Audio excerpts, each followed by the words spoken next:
Bienvenidos a una clase más de la materia de Matemáticas 2. En esta ocasión continuaremos nuestro estudio de la resolución de triángulos rectángulos empleando razones trigonométricas.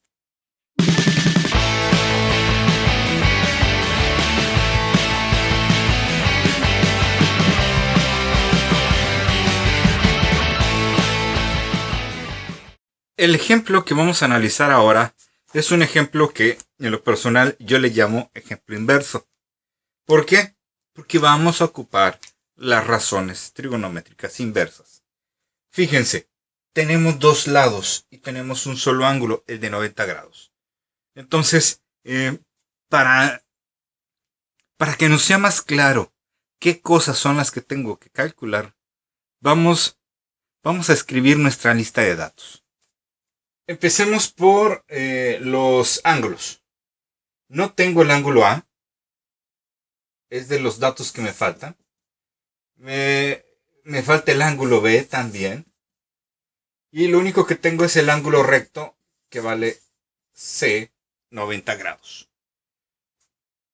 En cuanto a los lados, el lado A, que vendría siendo este de aquí, no lo tengo. El lado B, bueno, ese sí lo tengo. Y el lado C también lo tengo. Entonces, B vendría siendo 20 y C vendría siendo 29. Entonces necesito calcular esto y estos dos. Ojo, no tengo ninguno de los dos ángulos agudos. Es decir, abiertamente no tengo un ángulo de referencia. Entonces, en este tipo de problemas, los problemas inversos, el ángulo de referencia yo lo voy a elegir. No es como que el problema me lo esté dando. Automáticamente aquí la elección de cuál utilizar es mía. Y no porque yo elija uno o elija otro va a estar mejor o peor. Va a ser exactamente igual. Van a ser prácticamente las mismas operaciones las que voy a utilizar. Entonces, digamos que elijo B. Desde el punto de vista de B, este B minúscula es el cateto opuesto y el A, que tampoco conozco, es el cateto adyacente. Pero los que sí conozco, bueno, esta es la hipotenusa. Y aquí viene lo diferente al caso anterior, al caso que vimos en el video anterior. Aquí tengo el cateto opuesto y tengo la hipotenusa. Entonces, ¿qué razón trigonométrica se me genera con el cateto opuesto y con la hipotenusa? Pues el seno. Y esa es la razón trigonométrica que vamos a utilizar. Seno, desde el punto de vista de B, es el cateto opuesto, que vale 20, entre la hipotenusa, que vale 29. Si yo quiero B, tengo que tomar el seno de aquí y pasarlo del otro lado, y pasaría como seno inverso. Entonces en mi calculadora voy a calcular el seno inverso de 20 entre 29. Y vamos a ver, según la calculadora, cuánto queda eso. Entonces necesitamos nuestra calculadora científica. Y acuérdense cómo sacamos un ángulo inverso. Cómo sacamos un ángulo por medio de una razón trigonométrica inversa. Necesitamos el shift o segunda función o inf, dependiendo de su calculadora. Shift sen o shift sin en este caso, porque es como aparece la calculadora. Shift sin se debe de abrir un paréntesis. Si no abrimos el paréntesis, escribiremos 20 entre 29 y cerramos el paréntesis. Shift sin 20 entre 29, cerramos paréntesis e igual. Y nos debe dar 43.6028. Si nos da otra cosa, probablemente estemos teniendo la calculadora en otro modo angular y habría que ponerlo en el modo angular de grados o degree, es decir, el modo D. 43.6028 43.6028 grados. 28 grados. Ya tenemos un dato. 43, 60, 28 grados. Entonces, eso lo calculamos mediante la razón trigonométrica. Mediante este procedimiento ya supimos cuánto vale B. ¿Qué nos falta por calcular? Nos falta por calcular A mayúscula y A minúscula. Más fácil de todo sería calcular la A mayúscula, es decir, el otro ángulo. ¿Por qué? Porque sabemos que la suma de los tres ángulos debe de dar 180 grados. Y si a 180 le quito el 90 que ya tengo y el 43.6028 que acabo de calcular, eso me va a dar mi ángulo A. Y 180 menos 90 menos el 43.6028, esto me está quedando como 46.3972 grados. Y ya tenemos con eso el ángulo A. Mediante este procedimiento estaremos calculando entonces el ángulo A, que quedamos que es 46.3972 grados.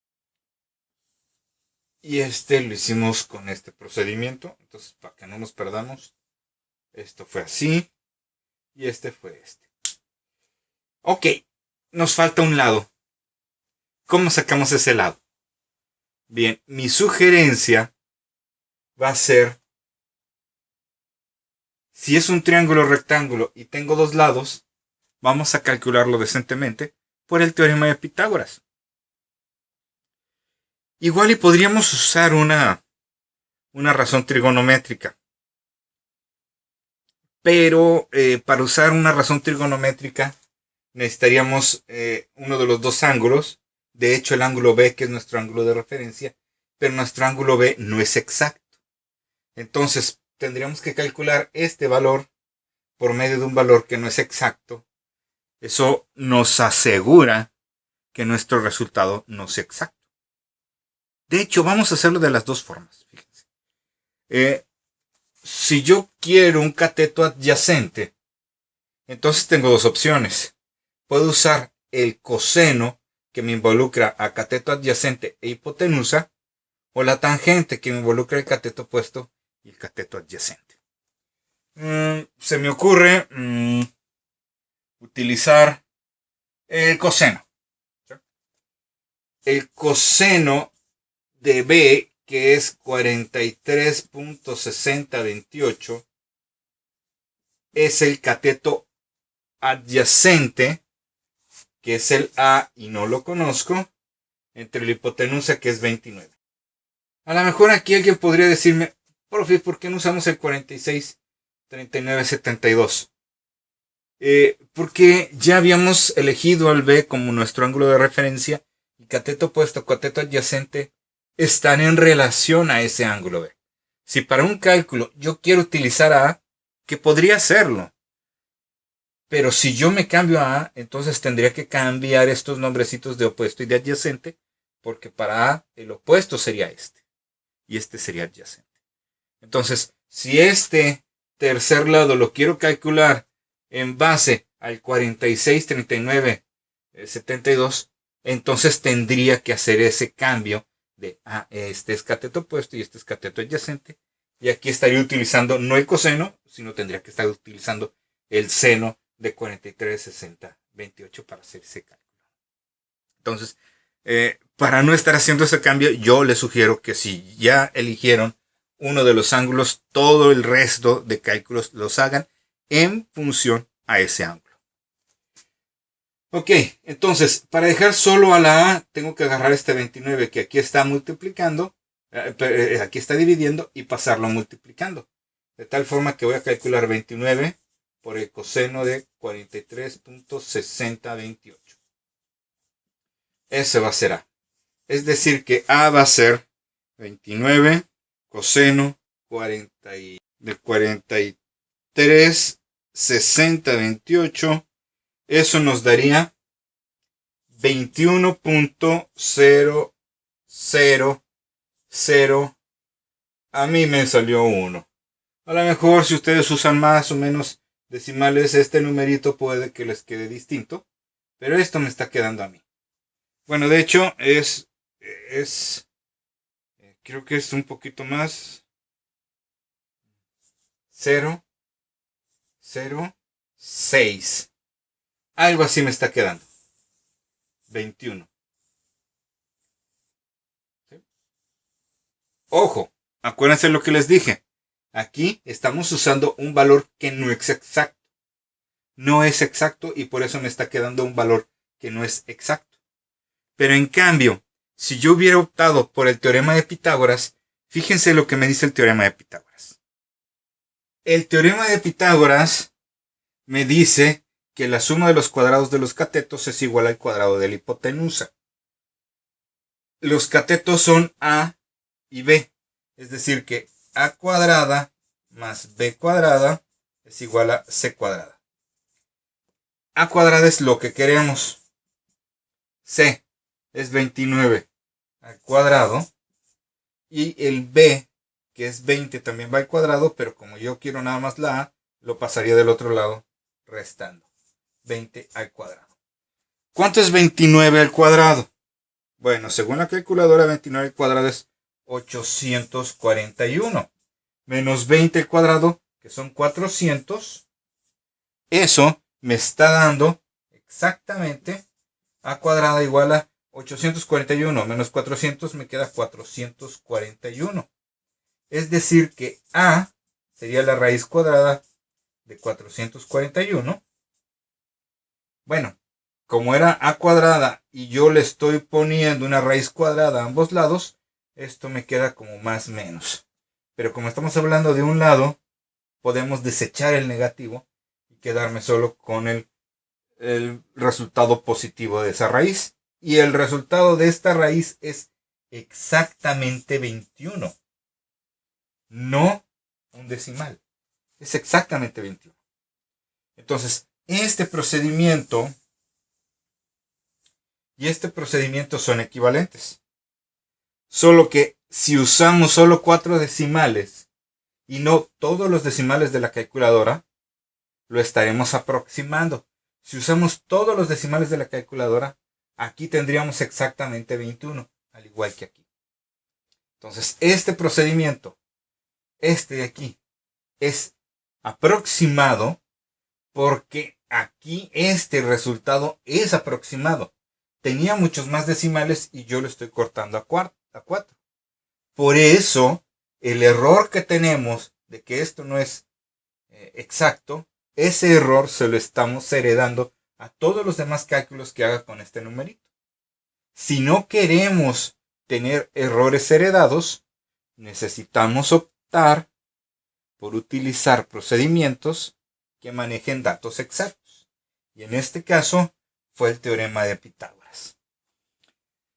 Si no somos quisquillosos, podemos usar tranquilamente este procedimiento. Si somos quisquillosos, tendríamos que usar este procedimiento.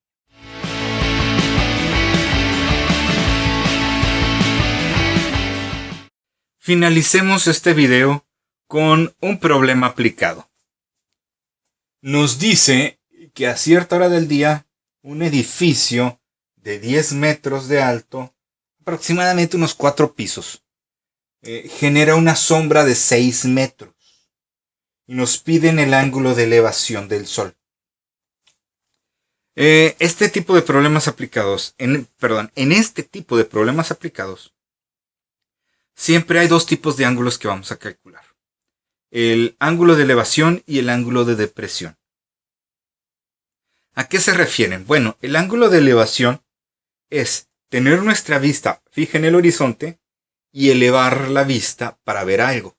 En este caso, partimos del horizonte hasta ver la punta del edificio. Este ángulo del horizonte hacia arriba se conoce como ángulo de elevación. El ángulo de depresión es, hagan de cuenta que estamos tranquilos, nos acordamos de algo que nos deprime. Entonces, ¿qué hacemos? Bajamos la vista.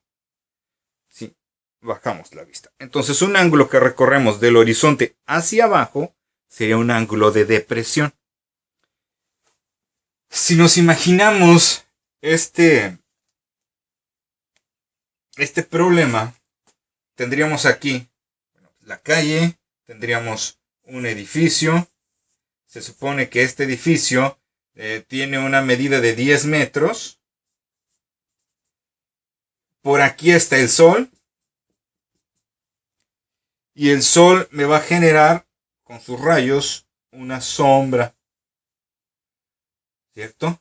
Obviamente toda esta parte es sombreada, ¿sí? Si una persona está aquí, una ave va cruzando aquí, pues está bajo la sombra. Pero esta parte de la sombra, aquí, esta parte de la sombra, no la podemos medir. ¿Qué es lo que podemos medir? La sombra proyectada en el suelo. Y esa proyección de aquí es la que mide 6 metros. Estamos suponiendo que el edificio es perpendicular, es decir, está en un ángulo de 90 grados con respecto al sol. Perdón, con respecto al suelo, el edificio y el suelo. El ángulo de elevación sería observar desde el horizonte hacia la punta del edificio, que es en donde están cruzando los rayos y lo que provoca la sombra. Este sería el ángulo que estoy calculando. Es un problema inverso porque no tenemos ángulo de referencia, aunque el problema me está pidiendo ese ángulo. Y desde el punto de vista del ángulo de referencia, el 10 sería el cateto opuesto y el 6, que es la sombra, sería el cateto adyacente. Fíjense que el problema no me está pidiendo ni esta hipotenusa que está sobre el aire, ni el ángulo de acá arriba. Solamente me pide una cosa. Entonces no es necesario resolver todo el triángulo, sino solamente responder lo que el problema me está pidiendo. Y si el problema me está pidiendo esto, pues solamente eso le voy a responder. Entonces, tengo cateto opuesto y tengo cateto adyacente. Eso me genera la tangente. La tangente del ángulo alfa va a ser cateto opuesto, que es 10, entre cateto adyacente, que es 6. Por lo tanto, mi ángulo de referencia será la tangente inversa. Estoy tomando la tangente de aquí y para quitársela a alfa, la estoy pasando del otro lado como inversa. La tangente inversa de 10 sextos, según la calculadora, vamos a preguntarle a la calculadora, a ver qué nos dice. Shift tan 10 entre 6. Igual 59,0362. 59 grados 0362 grados. Ese es el ángulo de elevación del Sol a esa hora. No sabemos ni qué hora porque no nos están preguntando. Solo me preguntaban el ángulo, ahí está. No me preguntan nada más, no me preguntan ni este ángulo ni esta distancia. Solamente me preguntan eso. Pues solamente eso es necesario que responda. Todo lo demás, si lo quiero calcular, pues estaría de más porque no es algo que me estén pidiendo. Y en los problemas de matemáticas hay que ahorrar tiempo, ahorrar esfuerzo y hacer exactamente lo que nos piden. Nos veremos en el siguiente video.